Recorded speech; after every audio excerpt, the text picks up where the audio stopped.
Hey guys, what's going on? FinKone here. We're just going to be doing another small tutorial update. It's been a while. I'm going to teach you guys how to use the RageHook better, what, why, and how, and a little bit of LSPDFR.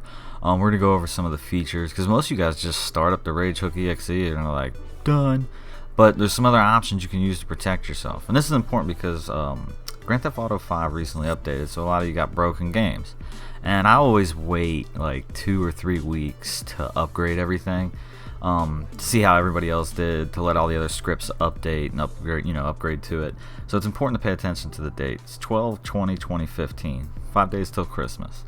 And with that said, a lot of you don't even know what version of RageHook you're using. So you can see a 0.29 point blah blah blah blah blah blah blah. You can ignore all these other numbers. The 0.29 is the significance. I'll scroll down and show you.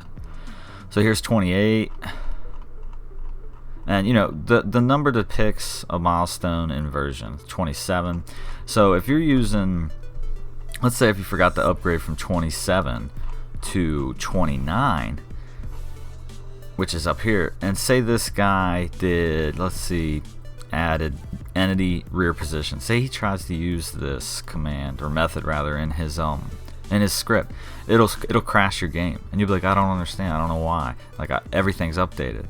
So once you download LSPDFR's LSPDFR's version that they released for their game, they're kind of independent for RageHook. Yes, they include it, but you might be snagged in between. So it's important to go to ragepluginhook.net, go to the download section, and get the most recent version. And there's no problem with, say you have an issue with 29, you can go back and try 28 and see if that remedies the situation. But it really depends on the script too. So the scripts that you're downloading, you also have to make sure, like maybe you download a callout, you have to make sure that the script itself supports 29 if you're running 29. If you love the script and it only supports 28, you can take the risk of running 29 because most of the time they add 2. But if he alters something from one version to another, it can create conflict. But now that we got that established, we got LSPDFR installed, we're running the latest version of the RageHook. Let's talk about the RageHook in itself. Like, this thing is amazing. So we're going to go ahead and launch it. We're going to run it as administrator because it's the right thing to do. And before we even let it load up the game, actually, we might have to cut for a second. I don't want you guys to see stuff. We can click this little, you saw the little setup icon. So I clicked that little icon that was down there to the left, and if you give it a minute, it's going to bring up some additional features and things.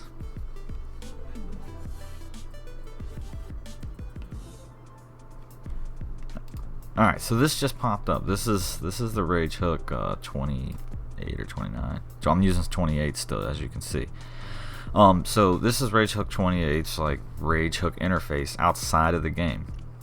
And you can see you can enable plugin verification and just make sure that nothing shady's running in the background. Sometimes they add permission to trusted developers. You can set what key it pops up with, and this limits, say you got a bunch of stuff loading at the same time. This can take a timeout. It can take a back seat, and it helps prevent crashing when you kind of upload or are loading everything up. So you see, you can tell it to automatically load plugins when you start up. You say, yeah, load LSPDFR, load Cop Holster, load Spotlight. And I keep these off. I should do this one because this one's one of my faves. But and you can get around that through turning off the verification. But we'll go under here. Most of you guys won't need to even mess with this. The developer mode just gives you access to see additional things. But the really important one, especially with this recent update in game settings, before you have to add copy and back up your own game. But now you can actually do it through here. And you can do backup current version, and you can see that it requires less space than if you backed it up yourself, because it backs it up very effectively. It requires about 520 MBs.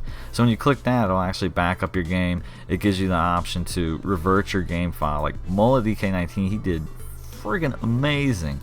And then you can even do command line shifts. Maybe you're using an older graphics card and you can try to force it to switch to DX10, things like that. You can everything, benchmarks, all types of stuff. It'll help you decide exactly how you want to run your game and force these options, because RageHook is seriously embedded in Grand Theft Auto 5 now. So the work that they have done is just 100% stellar. So once you do all that, you can simply save it, and it's going to go ahead and start and run everything.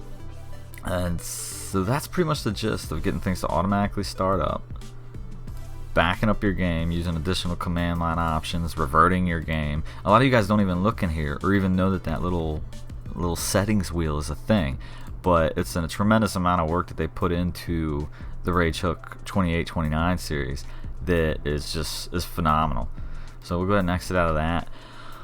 I just cannot stress enough that you guys make sure you're using the correct version of RageHook plugin, generally the most recent one or 28, like if you're like me, because I'm using an older version of LSPDFR, and you'll prevent a lot of headaches, a lot of problems. And it's important that you just, I know you guys don't understand, like you're like, what the hell is a vector 3 travel distance too? Don't worry about that. But you can see the amount of work that went into 29, and it's great. Like MoleDK19 is still kicking ass with it. He's still adding a lot from 28 as well. This thing right here says he's still putting in a hellacious amount of work. And I hope this helps some of you guys out for the future. If you did get snagged with this update, once everything catches up, don't forget, back up your game. If it's working and it's stable at that current time frame for you, back it up. And you can always revert to it if Steam tries to update it. Now this isn't for the retail, because I don't know anything about the retail version. But if you guys see Walter down in the comments of my channel, that guy pretty much knows the most about the retail version and getting it working. So pester him. Shout out to you, Walter. And I hope this tutorial helped you guys. If you want to see a tutorial in specific, such as installing cars, installing uniforms, or sounds, or whatever, just leave a comment down there. And if it gets enough demand, if people are commenting enough on one specific type of tutorial, I'll throw one together for you guys. Till then, I'll see y'all at the next one.